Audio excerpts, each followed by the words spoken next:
This article covers the culture of Romanized areas of Gaul. For the political history of the brief Gallic Empire of the 3rd century, see Gallic Empire. The term Gallo-Roman describes the Romanized culture of Gaul under the rule of the Roman Empire. This was characterized by the Gaulish adoption or adaptation of Roman morals and way of life in a uniquely Gaulish context. The well-studied meld of cultures in Gaul gives historians a model against which to compare and contrast parallel developments of Romanization in other, less studied Roman provinces. Interpretatio Romana offered Roman names for Gaulish deities such as the smith god Gobanus, but of Celtic deities only the horse Patronus. Upon penetrated Romanized cultures beyond the confines of Gaul. The barbarian invasions beginning in the early 5th century forced upon Gallo-Roman culture fundamental changes in politics, in the economic underpinning, in military organization. The Gothic settlement of 418 offered a double loyalty, as Western Roman authority disintegrated at Rome.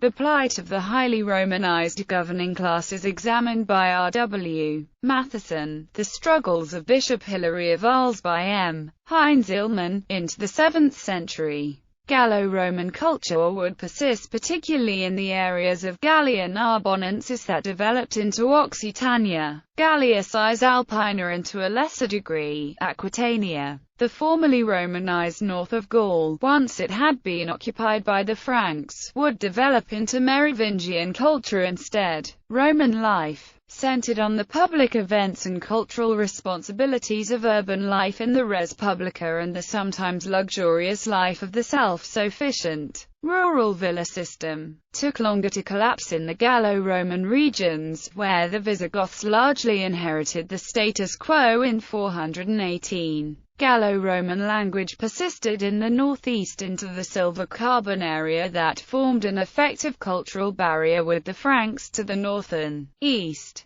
and in the northwest to the lower valley of the Loire, where Gallo-Roman culture interfaced with Frankish culture in a city like Tours and in the person of that Gallo-Roman bishop confronted with Merovingian royals, Gregory of Tours. The Gallo-Roman language eventually evolved into the modern Romance languages of France, including Standard French, Franco-Provençal, and Occitan. Politics. Gaul was divided by Roman administration into 3 provinces, which were subdivided in the later 3rd century reorganization under Diocletian, and divided between 2 dioceses, Galliae and Viennensis, under the Praetorian Prefecture of Galliae. On the local level, it was composed of civitates which preserved, broadly speaking, the boundaries of the formerly independent Gaulish tribes, which had been organized in large part on village structures that retained some features in the Roman civic formulas that overlaid them. Over the course of the Roman period, an ever-increasing proportion of Gauls gained Roman citizenship.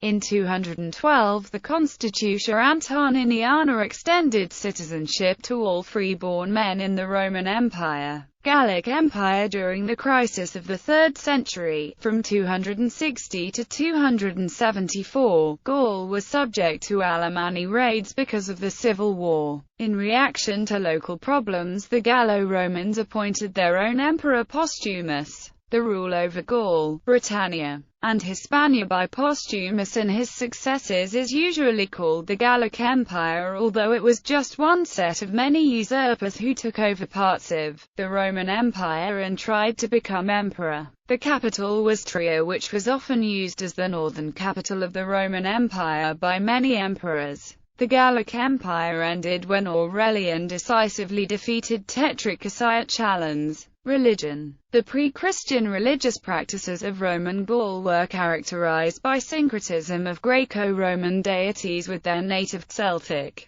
Basque or Germanic counterparts, many of which were of strictly local cult. Assimilation was eased by interpreting indigenous gods in Roman terms, such as with Linus Mars or Apollogranus. Otherwise, a Roman god might be paired with a native goddess, as with Mercury and Rosmerta. In at least one case, that of the equine goddess Epona, a native Gallic goddess, was also adopted by Rome. Eastern mystery religions penetrated Gaul early on. These included the cults of Orpheus, Mithras, Cybele, and Isis. The imperial cult, centered primarily on the numen of Augustus, came to play a prominent role in public religion in Gaul, most dramatically at the Pan-Gaulish ceremony venerating Roman Augustus at the Condate altar near Lugdunum annually on the 1st of August. Christianity. Gregory of Tours recorded the tradition that after the persecution under the co-emperors Decius and Gratus, future Pope Felix I sent 7 missionaries to re-establish the broken and scattered Christian communities: Gatian to Tours, Trophimus to Arles, Paul to Narbonne, Saturninus to Toulouse, Denis to Paris, Martial to Limoges, and Ostrimoine to Clermont. In the 5th and 6th centuries, Gallo-Roman Christian communities still consisted of independent churches in urban sites, each governed by a bishop. Christians experienced loyalties divided between the bishop and the civil prefect, who operated largely in harmony within the later imperial administration. Some of the communities had origins that predated the 3rd century persecutions.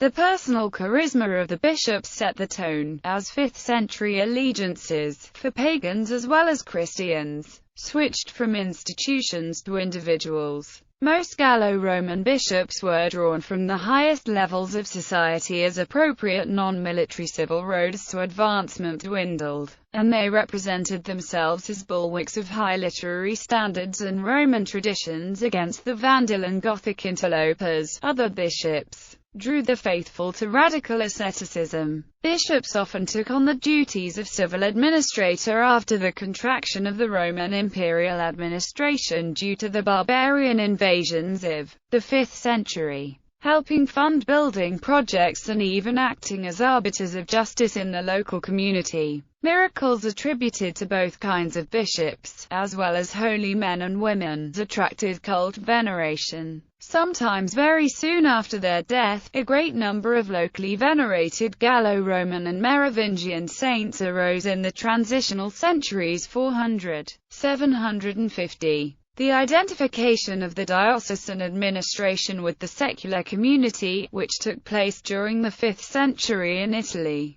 can best be traced in the Gallo-Roman culture of Gaul in the career of Caesarius, bishop and metropolitan of Arles from 503 to 543. Gallo-Roman art. Roman culture introduced a new phase of anthropomorphized sculpture to the Gaulish community. Synthesized with Celtic traditions of refined metalworking, a rich body of urbane Gallo-Roman silver developed, which the upheavals of the 2nd and 5th centuries motivated, hiding away in hoards, which have protected some pieces of Gallo-Roman silver from villas and temple sites, from the universal destruction of precious metalwork in circulation. The exhibition of Gallo-Roman silver highlighted specifically Gallo-Roman silver from the treasures found at Chowers, Macon, Graincourt, Les Havrincourt, Notre-Dame d'Alençon, and Rethel. Gallo-Roman sites. The two more Romanized of the three Gauls were bound together in a network of Roman roads that linked cities.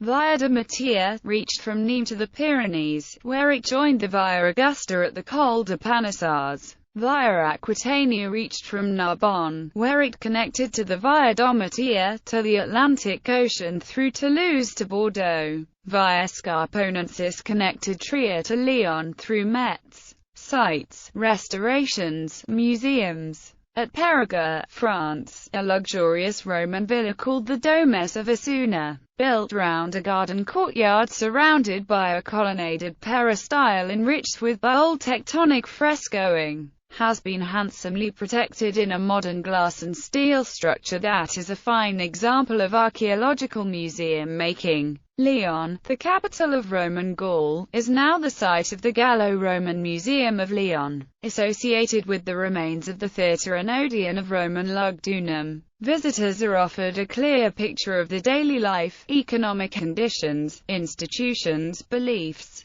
monuments and artistic achievements of the first 4 centuries of the Christian era. The Claudius tablet in the museum transcribes a speech given before the Senate by the Emperor Claudius in 48, in which he requests the right for the heads of the Gallic nations to participate in Roman magistracy. The request having been accepted, the Gauls decided to engrave the imperial speech on bronze. In Metz, once an important town of Gaul, the Golden Courtyard Museums displays a rich collection of Gallo-Roman finds and the vestiges of Gallo-Roman baths, revealed by the extension works to the museums in the 1930s. In Martigny, Valais, Switzerland, at the Fondation Pierre Gianada, a modern museum of art and sculpture shares space with Gallo-Roman Museum centered on the foundations of a Celtic temple. Other sites include Townsall's remains include the Alascamps, a large Roman necropolis, Autun.